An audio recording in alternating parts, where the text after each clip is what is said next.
Hello again, YouTubers. Another Dragon Rampant game for you today. Another solo game again today.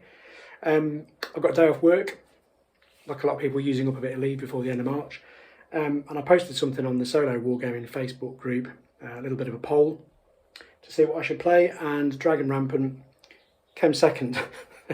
The reason I'm not playing the game that came first is because I hadn't put it on the poll and I don't have the figures for it. But probably more of that later. So, Dragon Rampant, what I'll do is I'll show you the table. I'm doing away with the AI rules this time round. I just found they just complicated things for me. I'm perfectly happy playing solo, just playing both sides, if you know what I mean, one at a time. I'll show you the table, show you the armies, talk about the scenario, and we'll see how we get on. I'll try and make the video a bit shorter this time. It was a bit longer last time, and I'll do a little bit less description and see if we can just crack on with it a bit. So, onto the table. So here we have an overview of the table I'm using today. It's a dining table, so it's about 5 foot by 3 foot, something like that, so a bit smaller than the sort of standard Wargames table. The game today is set in my own little fantasy world of Nordmark, and essentially what we have is a party of raiding goblins, the Grimdark goblins again, out to cause trouble, are emerging from the hills through this pass here. And they're near an old hill fort up in the hills, not far from the Dwarf lands. What we have on this side is a group of dwarfs led by Ursula, who's their hero, who've come to intercept the group of goblins. What they didn't realise is the goblins, not only have they got ogres, but they've got some wolf riders, and there's actually a sorcerer, a magic user, a spellcaster up on this hillside here, Bognag. And I'll show you some closer up pictures of the units.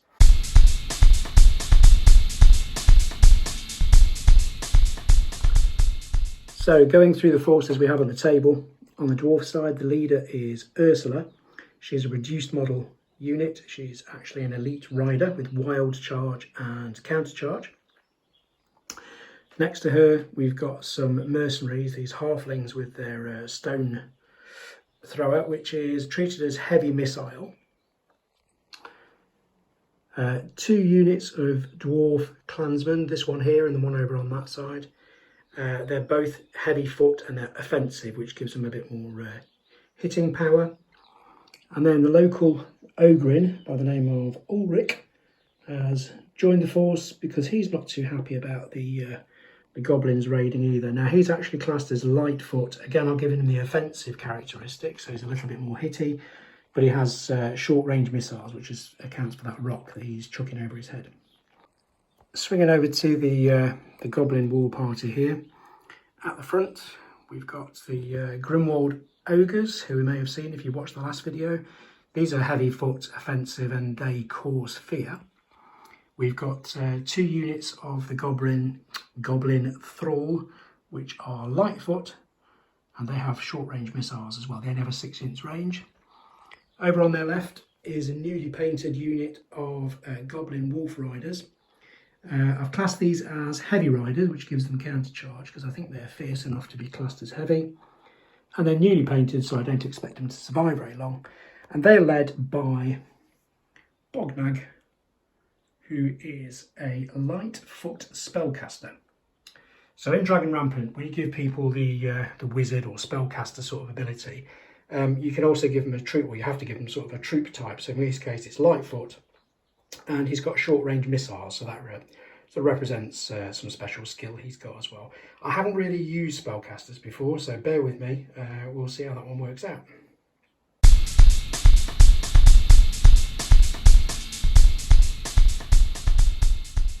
Okay, so turn 1. I randomised and the dwarves have actually got the first turn.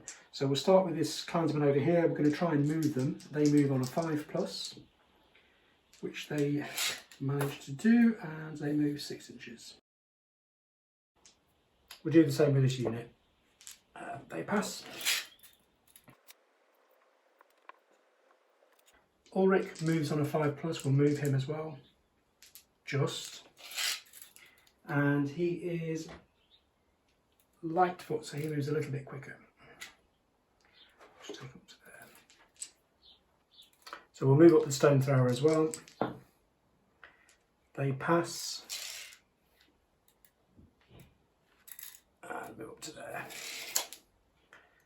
And I think we'll leave Ursula where she is for now, and see where there's any gaps that need plugging. Okay, so first turn for the Goblins. Having read the magic rules, Bognag's range for most of his spells is about 18 inches, so I think he really needs to come down off that hill. So we'll try and move on a 5+, and he actually fails to activate. So I'm not going to use any special AI rules. I'll play it sort of by the book. So that's back over to the Dwarfs now. Okay, Dwarf turn. The stone thrower is not going to move. The ogres ahead of them are just outside of range, so we'll hold it, literally hold fire, I was going to say, for a moment. We'll see if we can move these up onto the bottom slopes of the hill fort here, and we can. So that's that unit. We'll move up Ulrich the ogre in as well. He moves on a 5+, which he fails. So back to the Goblins. Right, Bognag's going to have another go to try and get off this hill. 5+ needed. Yes, does it this time. He moves to the bottom of the hill. We'll try and get these ogres up because they're... In fact, we'll do the Wolf Riders first. They're all moving on a 5+ actually, all these units. They just make it. And they move 10 inches. So. Ogres. Yep. This unit of Goblins. This last unit, they fail to activate. So, back to the Dwarfs. Okay, so the mercenary halflings here with their stone thrower have now got the ogres within range, but they're going to need a 7+ to activate. So I think I'll try and do a couple of moves first. I don't know if there's any logic to that, but we'll see how that pans out. The unit over on the far side, actually, they pass.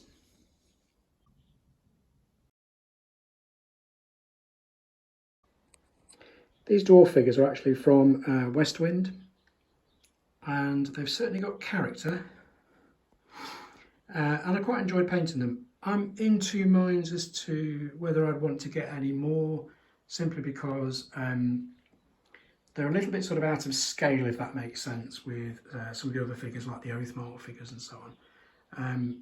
And there are a couple of other really nice ranges of dwarf miniatures at the moment that are appealing to me a little bit more. These over here are Westwind as well.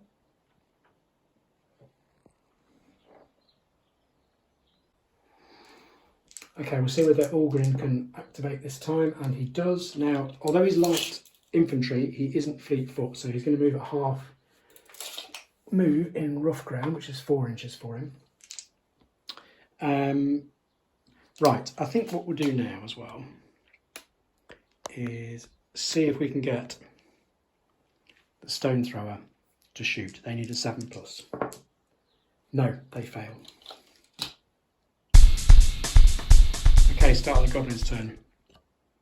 Bognag the sorcerer is over there in the back, but he's just within distance of those wolf riders.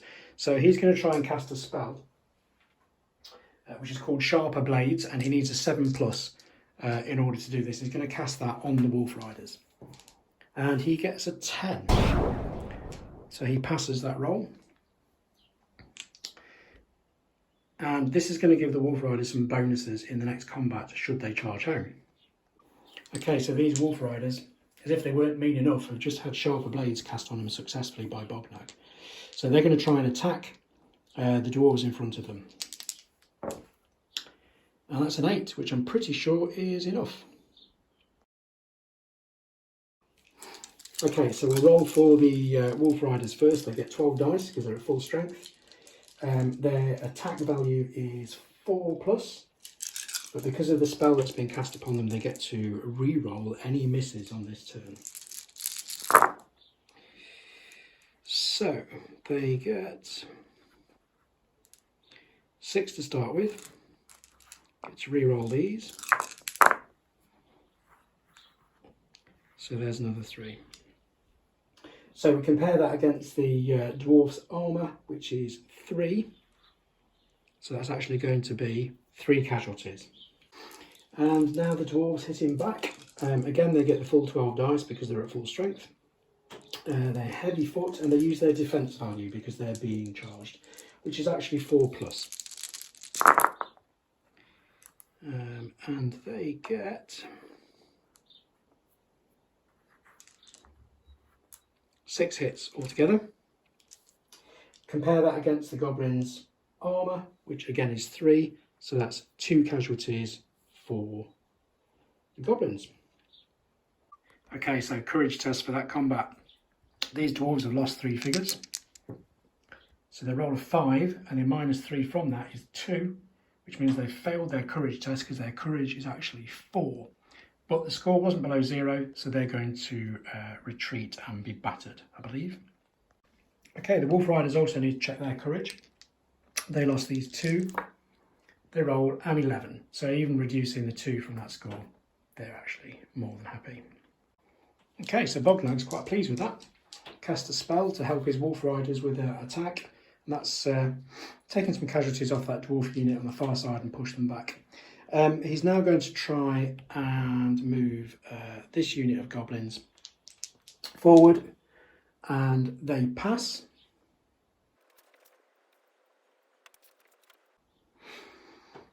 Okay, these ogres are just out of charge range of the dwarfs, but I think on balance they still need to be moving forward, so we'll try and move them.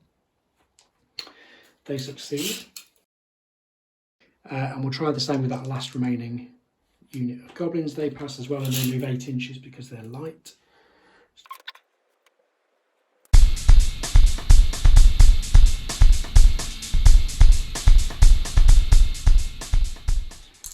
Okay, so that's all the goblins activated. It's now over to the dwarfs. First thing we need to do, the turn sequence, is to test this battered unit over here. They need to do a rally test. So we'll do that first. So they've got a courage of 4+. They've actually lost 3 figures already. They're nowhere near their leader. Ursula is over the other side of the table. And they roll a 9, so even minus the 3, that's a 6, which means they pass their courage test, and they've rallied. Right, the other task we need to do at the start of the turn is wild charges, and although Ursula has the wild charge rule, there's nobody within her charge range at the moment, leading from the back, as in fact both leaders are. So we're going to try and shoot with the stone thrower. They need a 7+, and they fail again. So that passes. Not only does that mean they fail to shoot, but obviously that passes the initiative now back to the goblins. Okay, I think the first thing I need to do is get Bognag up the field. He's far too behind his army at the moment to really be any use, so he moves on a 5+ and gets a 7, so that's a pass. Right, I think what we'll do next is we'll test in fact we'll do the wolf riders over on the far side of the table. They have a slightly better chance of attacking. They attack on a 5+. They roll a 9, so they're going to charge those dwarves over there again, so let's resolve that. Right, so the wolf riders are charging back in. They have lost a couple of figures, but they're still above half, so they're still going to use 12 dice for their attack. Now, they haven't got the benefit of the handy-dandy spell that Bognag cast last time. So looking on their card, I can see they've got an attack value of 4+. So 12 dice, and we've looked at... wow. Okay. Looks like we've got 10 hits there. So we'll compare that to the dwarf's armour, which is 3. And that's going to be 3 hits. So the dwarves are hitting back. They're using their defence value, which is a 4+. And they'll still be using 12 dice because they're over half strength at the start of this turn. And I said 4+, didn't I? So let's pick out the misses. And the armour for the Goblins is a 3 as well, so they've actually scored 2 hits in total. Okay, we'll start with the Dwarves. Now, they've lost 3 figures in this combat, but they've actually lost 6 altogether in the game, so that's what we're going to take off this dice roll. Right, well, they've rolled a 5. -6 takes them to -1, so that unit has actually been routed. Well, that's good news for the Wolf Riders, but it could be short-lived because actually they're down to 2 figures, so they've lost 4 figures as well. They roll a 4 and they actually end up on a 0. So I think they're going to suffer the same fate as the Dwarfs. Yep, that fight was just too much for them, and they leave the table as well. Okay, mixed results then, really. Destroyed that Dwarf unit, but obviously the Wolf Riders left the field at the same time. So let's see if we can move these ogres in here. They actually need a 6+ to be persuaded to attack, which they do. So they'll move into contact with this Dwarf unit and we'll fight that combat.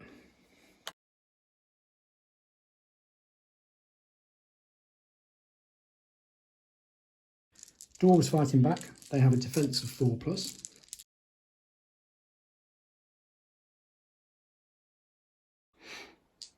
So the Dwarfs first. They start off with a courage value of 4+. Now, because the ogres cause fear, they're -1, but they are within 12 inches of Ursula. So they get a +1, which cancels out. So what they're taking off is the 2 casualties. They roll a 6, take 2 off of the casualties, takes them to 4. So they've just passed their courage test. Ogres next. Similarly, they have a courage of 4+. They've lost 2 casualties. Similar sort of thing. They score a 7. Take 2 off of the casualties, 5. They're okay. So finally, as both units took equal numbers of casualties and both units passed their courage tests, the attackers will actually fall back half distance. So they're just going to move back those ogres. This Goblin unit are just within charge range of the stone thrower, so they're going to need a 6+ to be persuaded to attack, and they do. So they're going to charge the halflings manning the stone thrower.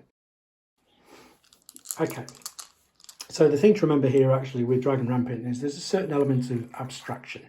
So although we've got a model here of a stone thrower with those 3 halflings, that's treated as a unit. It has a strength of 12. So we can imagine there's actually a lot more halflings there springing out to defend their war machine.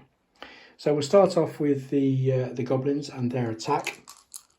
Their attack value is 5+.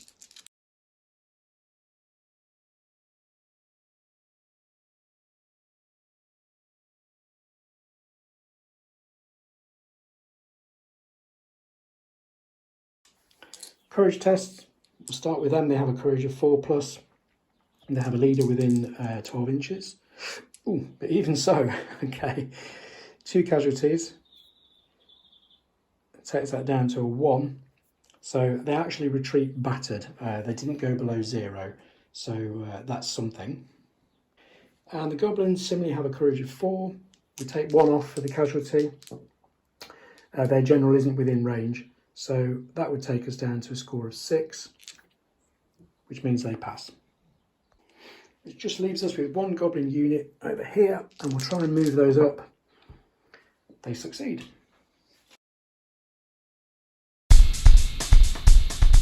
So that's all the goblins activated, takes us back to the dwarfs. We have to start off with rallying Battered. They pass, but they can't do anything else this turn. They've spent the turn rallying. Now, the other compulsory move we have to try is wild charges. Ursula's now in range to charge those goblins. So she's going to do a wild charge test and scores an 8.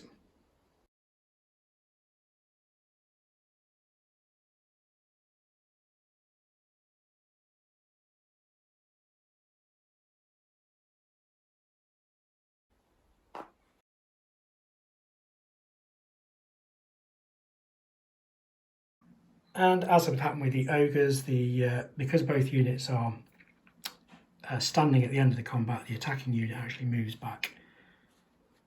Right, next I think we'll activate Ulrich and see if he can hurl some rocks at those goblins that are crawling over the top of the hillfort wall there. He can shoot 6 inches, so he's in range.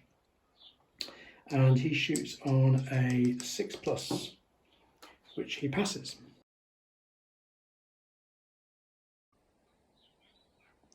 So he actually causes 2 casualties. So probably taking those guys off the wall, but we'll take 2 from the back, which will force a courage test for the goblins. Okay, so they've taken these 2 casualties. They score a 10, which I think they'll be quite comfortable with.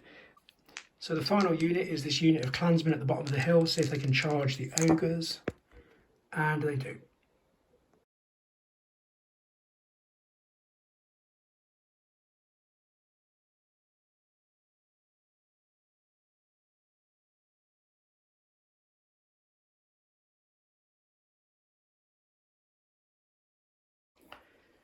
Ogres testing for courage. Now, in total they've lost 4 figures, so they're actually going to lose one of these actual figures now, because each figure has 4 hit points to bring them up to the total of 12. They're within 12 inches of their leader. Wow, so they roll a 12. -4 takes them to 8, +1 for the leader, which actually takes them.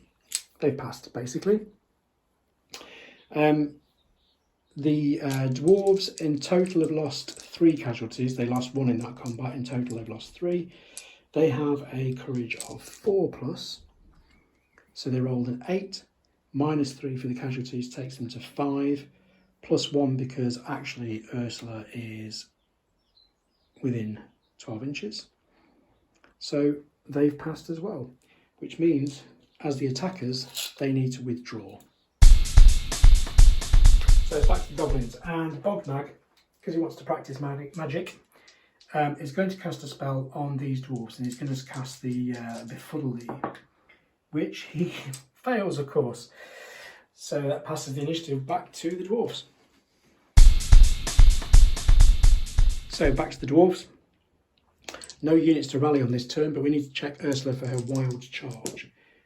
Which she passes, and so she's going to charge, whether she likes it or not, straight into these goblins here, and we have to resolve that combat immediately.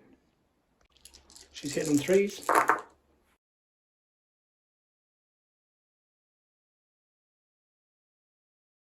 So they're hitting on 5s.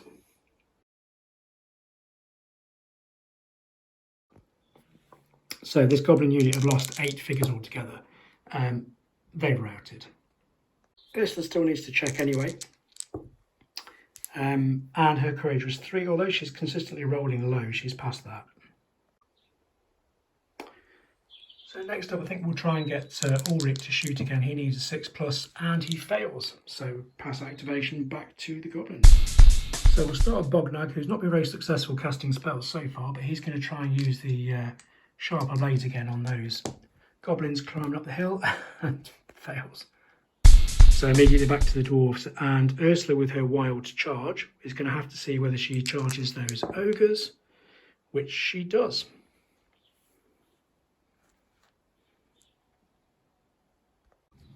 So Ursula's hitting on 3s,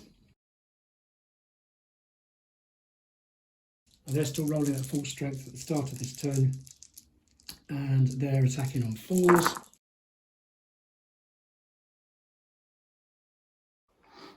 Testing the ogres.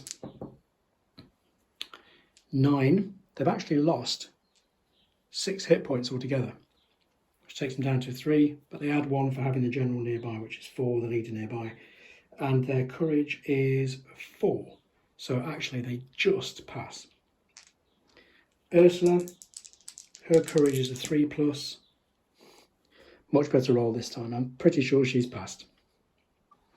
And we'll see if we can get Ulrich to throw some rocks at those goblins again. And he fails. So we'll try again with Bognag over there to order the cast a spell on the goblins on the wall, the sharper blades. And this time he passes with an 11. Next we'll try and activate those goblins actually to send them over the wall to attack Ulrich. And they need a 6+ to attack, which they do. So goblins, 12 dice, hitting on a 5+ for their attack value. But we are re-rolling misses because of the successful magic spell that Bognag managed to score. So in total, they score against Ulrich's armour of 2. They actually score a total of 3 hits. So Ulrich, the Ogren's actually hitting back on 4s because he's offensive. And he scores against their armour of 2 just the 1 hit. So courage tests. Ulrich first. So both sides pass their courage test, which just means that the attacking unit, the goblins, need to retreat back over the wall. And finally, we'll just see if we can get these ogres to attack. 7 they do.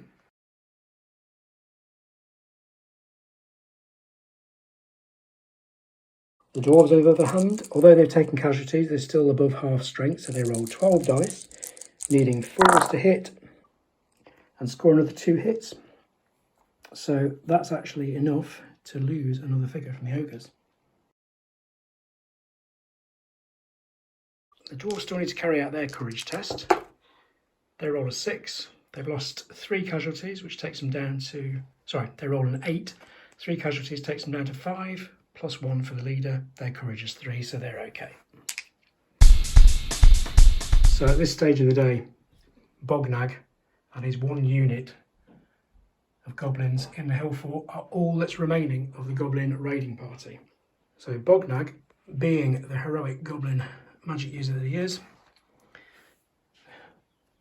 will actually skedaddle with the goblins to follow behind, which I think chalks up as a victory for Ursula and her dwarves.